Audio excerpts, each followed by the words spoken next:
Hi everyone, welcome to our channel MK Arts Paradise. நாம இந்த வீடியோவில் என்ன பார்க்குறோம் அப்படின்னா zigzag stitch, அதாவது ஆரியில் நமக்கு zigzag போட போகிறோம். zigzag அப்படிங்கிறது வேறு ஒன்றும் இல்லை, மேலே கீழே நமக்கு போயிட்டு வரும். இப்போது zigzagக்கு நம்ம ஃபஸ்ட்டு எடுத்த உடனே கொஞ்சம் பெரிய சைஸில் போட்டு பார்க்குறோம். பெரிய சைஸில் போட்டுட்டு ஒவ்வொன்றா சின்ன சைஸ் வரைக்கும் நம்ம பார்ப்போம். டபுள் லைனில் ஃபஸ்ட்டு போட்டு ப்ராக்டிஸ் பண்ணுவோம், அடுத்தது சிங்கிள் லைனில் போட்டு ப்ராக்டிஸ் பண்ணுவோம், அப்புறம் கர்வ்டு லைனில் போடுவோம். அப்புறம் என்னென்ன ஷேப்ஸுன்றதை நான் சொல்கிறேன். இப்போ உங்களுக்கு ஈஸியாக புரியணுன்றதுக்காக ஃபஸ்ட்டு நான் டபுள் லைன் ட்ரா பண்ணிக்கிறேன். டபுள் லைன் ட்ரா பண்ணிவிட்டு இந்த கீழ் லைனில் இங்கே பாருங்கள், நமக்கு இந்த மாதிரி ஒரு குறிப்பிட்ட டிஸ்டன்ஸ் விட்டு நான் வந்து டாட்டாக நான் வச்சிடுறேன். இப்போது இந்த ரெண்டு புள்ளிகளுக்கும் இடையில நடுவில் சந்து புள்ளி வைக்கிற மாதிரி, மேலே நீங்கள் கோலம்லாம் போடுவீங்களா அந்த மாதிரி சந்து புள்ளி வைக்கிற மாதிரி இந்த ரெண்டு புள்ளிக்கும் இடையில நான் என்ன பண்ணுறேன்னா மேலேயும் டாட் வச்சுட்டு போகிறேன். இந்த டாட் எதுக்கு அப்படின்றது இப்போ உங்களுக்கு புரியும். இப்போ நான் வச்சு முடிச்சிட்டேன். இப்போது நம்ம zigzag ஸ்டிச் போடுவோம். zigzag ஸ்டிச் போடும்போது நான் என்ன பண்ணுறேன் அப்படின்னா, இங்கே பாருங்கள், நீங்கள் இங்கேருந்தும் ஸ்டார்ட் பண்ணலாம், இங்கேருந்தும் நீங்கள் ஸ்டார்ட் பண்ணலாம். உங்களுக்கு எந்த சைடு வாட்டம் வருதோ அந்த சைடு பண்ணுங்கள். நான் உங்களுக்கு தெரியணுன்றதுக்காக இந்த சைட்லேருந்து பண்ணுறேன். ஆனால் இந்த சைட்லேருந்து தான் நம்ம பண்ணணும். எப்பவுமே லெஃப்ட் சைட்லேருந்து தான் நான் ரைட் சைடுக்கு எழுதிட்டு போவோம். அந்த மாதிரி எப்போவுமே நீங்கள் எந்த ஸ்டிச் போட்டாலும் லெஃப்ட் சைட்லேருந்து ரைட் சைடு போங்க. நான் இப்போ உங்களுக்கு வீடியோ காட்டுறதுனால இங்கேருந்து போடும்போது கை மறைக்கும்ன்றதுனால நான் இங்கேருந்து போட்டுட்டு வரேன். அதனால் நீங்களும் அங்கேருந்து போடாதீங்க, ஓகேங்களா? இப்போது இந்த இடத்துல நம்ம ஸ்டார்ட் பண்ணுறோம். ஸ்டார்ட் பண்ணும்போது நம்ம இங்கே வந்து நமக்கு லாக் ஸ்டிச் போட வேண்டாம், நம்ம அப்படியே ஸ்டார்ட் பண்ணுவோம். இப்போது இங்கே பாருங்கள், இந்த புள்ளியில் ஃபஸ்ட்டு எடுத்துட்டோம், மேலே இருக்கிற புள்ளியில் எடுக்கிறோம். இதில் இன்னொரு விஷயம் என்ன அப்படின்னா, நம்ம zigzag போட்டாலே இது இப்போ நம்ம பெரிய செயின் போடுறோம் இல்லைங்களா, அப்போ பெரிய செயின் போடும்போது நம்ம டேர்ன் இந்த சைடு எடுக்கிறோம். அப்போது நம்ம நார்மலாக இப்படி எடுத்துடலாம், ஒன்றும் பிரச்சனை கிடையாது. இந்த மாதிரி நம்ம போயிட்டு வந்து இப்படி எடுத்துட்டு தைச்சிட்டு நம்ம இப்படி சுழட்டிட்டு நம்ம எடுத்தோம் அப்படின்னா, இங்கே பாருங்கள், உங்களுக்கு எடுக்காது. அந்த ஃபஸ்ட்டு எடுத்துருக்கு, நான் உங்களுக்கு காமிக்கும்போது இருந்ததுனால எடுத்துருக்கு. இந்த மாதிரி பண்ணுவாங்க. ஆனால் இந்த மிஸ்டேக்கு நீங்கள் எப்பவுமே யார் பண்ணாலும் பண்ணிட்டு போகிறாங்க. ஆனால் இந்த மிஸ்டேக்கு நீங்கள் யாரும், நம்மளோட ஸ்டூடெண்ட்ஸோ நம்மளோட வியூவர்ஸோ இந்த மாதிரி பண்ணாதீங்க. நம்ம இந்த மாதிரி பெரிய செயின் எப்போ எடுத்தாலும் அந்த இடத்துல ப்ரொசீஜரே இல்லைன்னா கூட நமக்கு பரவாயில்லை. ஆனால் நம்ம அந்த இடத்துல என்ன பண்ணுறோம் அப்படின்னா, எப்போவுமே டேர்ன் பண்ணும்போது ஒரு சின்ன குட்டி லாக் போடுவோம் இல்லையா, அதை மறக்காமல் போட்டுருங்க. இப்போ நான் அந்த மாதிரியே தான் உங்களுக்கு சொல்லிக் கொடுக்க போகிறேன். இப்போது இந்த இடத்துல நான் zigzagக்காக மேலே ஒரு பண்ணிட்டேன். அதுக்கு நேர் சென்டரில், அதாவது இதோட ஆப்போசிட்டும் இல்லை, இப்போ ஆப்போசிட் இல்லை, இந்த புள்ளிக்கு நேராகவே மேலே ஒரு சின்ன லாக் போட போகிறேன். அந்த மாதிரி போட்டுட்டு பண்ணிங்கன்னா இப்போ இதில் வச்சு பண்ணும்போது உங்களுக்கு ஈஸியாக இருக்கும். ஆனால் ஃப்ரேமை விட்டு துணியை கழட்டிட்டோம்னா அது வந்து சுருங்கி நமக்கு தெரியும். அதனால் எப்போவுமே நம்ம லாக் போட்டே நம்ம யூஸ் பண்ணுவோம். இப்போது நம்ம லாக் போடுவோம். இது சில்க் த்ரெட்டுன்றதுனால கொஞ்சம் பிசுறு வரும், நம்ம பிசுறு வராமல் கொஞ்சம் பார்த்து பொறுமையாக எடுத்து போடுவோம். இங்கே பாருங்கள், இதில் இன்னொன்று, நம்ம ஜரிக்கு பதிலாக நம்ம சில்க் த்ரெட்டு யூஸ் பண்ணும்போது ஜரி வந்து ஃபஸ்ட்டு ஸ்டார்டிங்கில் உங்களுக்கு ஈஸியாக தெரியலாம். ஆனால் சில்க் த்ரெட்டு தான் நமக்கு ரொம்ப ஈஸி. ஏன் அப்படின்னா, இங்கே பாருங்கள், நம்ம சரசரன்னு இப்படி எடுக்கும்போது சாஃப்டாக ஸ்மூத்தாக நமக்கு வந்து சில்க் த்ரெட்டு வரும். ஆனால் ஜரியில் நீங்கள் இந்த மாதிரி செய்யும்போது கொஞ்சம் ஸ்டக்காகி வரும். அது நீங்கள் பழகினதுக்கப்புறம் உங்களுக்கு நல்லாவே தெரியும். இங்கே பாருங்கள், அடுத்தது இந்த டாட்க்கு வரேன், இங்கே ஒரு குட்டி லாக் போடுறேன்.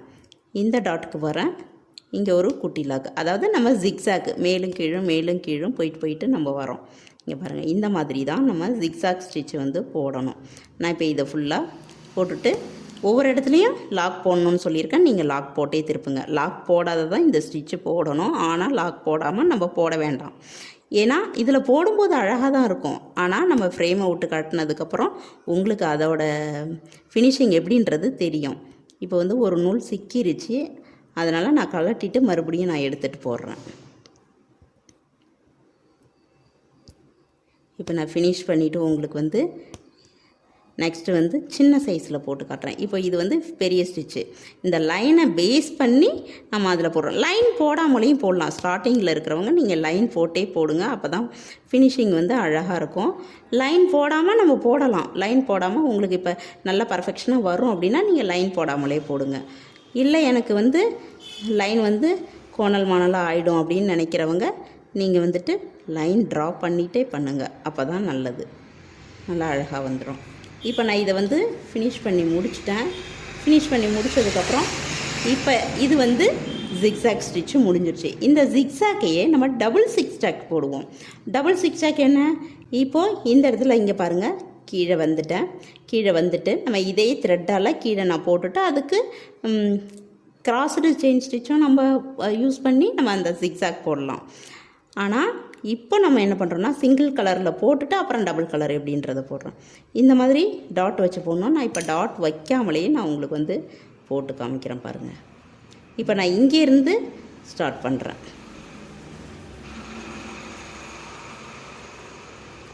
ரெண்டு டாட்டு தான் வச்சுருக்கேன். அதுக்கப்புறம் நான் வந்து கரெக்டாக ஈக்குவல் பண்ணி அதை நம்ம கரெக்டாக போடணும்.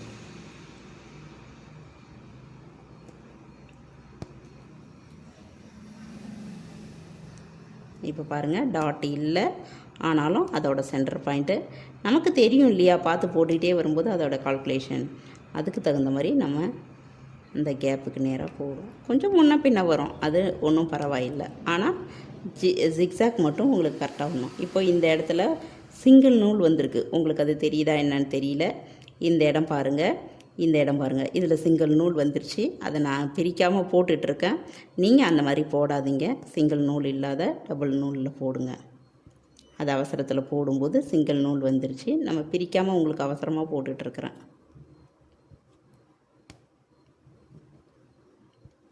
இப்போது இந்த இடத்துல எட்டு நான் போட்டு நம்ம இதை முடிச்சிருவோம். முடிச்சுட்டு இப்போ என்ன பண்ணுறேன் அப்படின்னா கான்ட்ராஸ்ட்டாக ஒரு கலர் எடுத்துடுறேன். எடுத்துகிட்டு நான் இப்போ அதில் டபுள் ஜிக்ஸாக் போடுறேன். கிராஸ் ஜிக்ஸாக்னு சொல்லுவாங்க, இதை டபுள் ஜிக்ஸாக் சொல்லுவாங்க. இதை வந்து சேம் கலர்லேயே நான் இன்னொரு த்ரெட்டையும் போட்டேன் அப்படின்னா அது வந்து சேம் கலர் ஜிக்ஸாக் சொல்லுவாங்க, டபுள் ஜிக்ஸாக்கு. நான் இப்போ கான்ட்ராஸ்ட் கலர் எடுத்துகிட்டு ரெண்டு கலர் யூஸ் பண்ணுறேன். அப்போது டபுள் கலர் கிராஸ் ஜிக்ஸாக்னு சொல்லுவாங்க. டபுள் ஜிக்ஸாக்னு சொல்லிக்கலாம், டபுள் கிராஸ் ஜிக்ஸாக்னு சொல்லிக்கலாம்.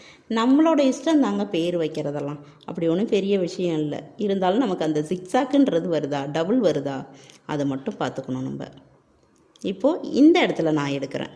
இந்த இடத்துல எடுத்துகிட்டு கீழே இருக்கிற நூலை நான் இன்னும் இந்த ப்ளூ கலர் கட் பண்ணலை, அதை நான் கட் பண்ணிவிட்டு நான் உங்களுக்கு, ஏன்னா அது பிசுறு வந்து நமக்கு சிக்கும், கட் பண்ணிவிட்டு நான் உங்களுக்கு இதை காமிக்கிறேன். இப்போ பாருங்கள், நான் எடுத்துட்டேன். எடுத்ததுக்கப்புறம் இந்த த்ரெட்டு நமக்கு வந்து பிசுறு வருது, அதனால் நான் திரும்ப கழட்டிட்டு நான் பண்ணுறேன். இப்போ நமக்கு வந்து புள்ளியோ டாட்டோ எதுவும் வைக்க வேண்டாம். ஏன் அப்படின்னா இந்த நமக்கு ஆல்ரெடி இந்த ரெண்டு செயினுக்கும் இடையில ஒரு கேப் இருக்குது. இதோட சென்டர் மட்டும் பார்த்துட்டு நம்ம போட்டுட்டோம்னா கடகடன்னு நமக்கு வந்துடும். இப்போ பாருங்கள், இதோட சென்டரில் நான் போடுறேன். இது double zigzag, double crossed zigzag, எப்படி வேணாலும் நம்ம சொல்லலாம். இதை டபுள் கலர் யூஸ் பண்ணி நான் போடுறேன். சிங்கிள் கலர்லேயும் நம்ம போட்டோம்னா சேம் கலராக தெரியும்.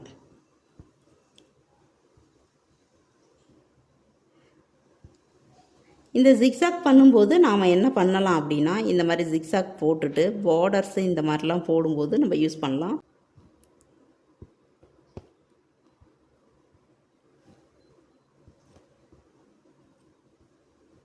இப்போ நமக்கு முடிஞ்சிருச்சு. டபுள் ஜிக்ஸாக் டபுள் கலரில் முடிஞ்சிருச்சு. எண்டு நாட் போட்டு நாம் முடிச்சிருவோம். ஜிக்ஸாக் ஸ்டிச்லேயும் செயின் ஸ்டிச்சு மேலே நம்ம ஜிக்ஸாக் போட போகிறோம். அப்போ ஜிக்ஸாக் ஆன் த செயின் இந்த ஸ்டிச்சோட நேமு. இதை நம்ம ஃபஸ்ட்டு எடுத்தோடனே என்ன பண்ணணும் அப்படின்னா ஒரு லைன் போட்டுட்டு நம்ம அந்த லைனில் செயின் போட்டுக்கணும். இந்த செயின் போட்டுருன்னா இந்த செயின் வந்து ரொம்ப பெருசாக போடணுன்றது அவசியம் கிடையாது, கொஞ்சம் மீடியமான சைஸ் செயினாக போட்டுக்கலாம். இந்த மாதிரி நம்ம ஒரு லைனில் செயின் போட்டுட்டு இதை எங்கெங்கே நம்ம யூஸ் பண்ணுவோம் அப்படின்னா லோட் பண்ணும்போது எந்த ஒரு லோடு கொடுக்கணும் அப்படின்னாலும் அதில் வந்துட்டு நம்ம உள்ளே வந்து பைப்பிங் த்ரெட் வச்சு தைப்போம். அதுக்கு பெருசு பெருசாக போடுற செயின் ஜிக்ஸாக்கும் வெளியில் வந்து நம்ம ஜிக்ஸாக்காக யூஸ் பண்ணும்போது டிசைனுக்கு யூஸ் பண்ணும்போது சின்ன சைஸும் நம்ம யூஸ் பண்ணுவோம். இப்போ ரெண்டு சைஸுமே நம்ம இப்போ பார்க்குவோம். பார்த்து முடித்த உடனே நம்ம என்னன்றதை டிசைன் போடுறதை பற்றி நம்ம பார்த்துக்கலாம். இப்போ இதில் போட்டுட்டேன். இப்போ போட்டதுக்கப்புறம் இப்போ ரெண்டு லைன் நான் போட்டிருக்கிறேன். இந்த ரெண்டு லைன் செயின் ஸ்டிச்லேயும் ஒன்றில் பெரிய சைஸும் ஒன்றில் சிறிய சைஸும் நான் எப்படின்றத போட்டு காமிக்கிறேன். இப்போது நம்ம பைப்பிங் த்ரெட் இந்த மாதிரி ஏதாவது போடும்போது எம்போசிங்க்காக பைப்பிங் த்ரெட்டை அட்டாச் பண்ணும்போது அதில் நம்ம பெருசு பெருசாக போட்டால் போதும், நெருக்க போட வேண்டியதில்லை. ஆனால் இந்த செயின் ஸ்டிச் மேலே போடக்கூடிய ஜிக்ஸாக்கு நம்ம லாக் போட வேண்டிய அவசியம் இல்லை. இது வந்து வித்தவுட் லாக்கு, அது வந்து வித் லாக்கு போன வீடியோவில் பார்த்தது. இது வித்தவுட் லாக் போடாமல் நம்ம ஜிக்ஸாக் போட போகிறோம். இங்கே பாருங்கள், கொஞ்சம் கேப் அதிகமாக இருந்தாலும் பரவாயில்ல, அப்படியே போட்டுட்டு டேர்ன் பண்ணி அப்படியே நம்ம எடுக்கணும். இப்படி டேர்ன் பண்ணி எடுக்கும்போது கொஞ்சம் பெரிய சைஸாக தெரியும். அது நம்ம எம்போசிங் த்ரெட்டு வைக்கும்போது நமக்கு வந்து அது கொஞ்சம் பெரிய த்ரெட்டு, அதனால் தெரிஞ்சிக்காது. இந்த மாதிரி இப்போ பார்த்திங்கன்னா இது பெரிய த்ரெட்டாக இல்லாததுனால இது வந்து நமக்கு அந்த ஜிக்ஸாக் வந்து பெருசாக தெரியாது. பார்த்தா செயின் ஸ்டிச் மாதிரி இருக்கும், லைட்டாக வளைஞ்ச மாதிரி தான் இருக்கும். நம்ம இதில் குட்டி குட்டியாக போடும்போது தான் பார்க்க நீட்டாக அழகாக இருக்கும். இப்போ நான் பெருசு பெருசாக இருக்கிறத முடிக்க போகிறேன். முடிச்சிட்டோன்னா நம்ம சின்ன ஜிக்ஸாக் என்னன்றதை நம்ம பார்ப்போம். இப்போ பாருங்கள், இந்த ஆப்போசிட்டில் வந்துட்டு இங்கே எண்டு நாட் போட்டு நம்ம முடிச்சுக்கிறோம். முடிக்கும்போது பாருங்கள், முடிச்சாச்சு. இந்த எண்டு நாட் பிசரெல்லாம் அப்புறம் நம்ம பொறுமையாக உள்ளே அனுப்பிப்போம். இப்போதைக்கு இதில் குட்டி குட்டியாக போடுறது எப்படின்றத காமிக்கிறேன். இதுதான் ரொம்ப முக்கியமான ஒரு விஷயம்.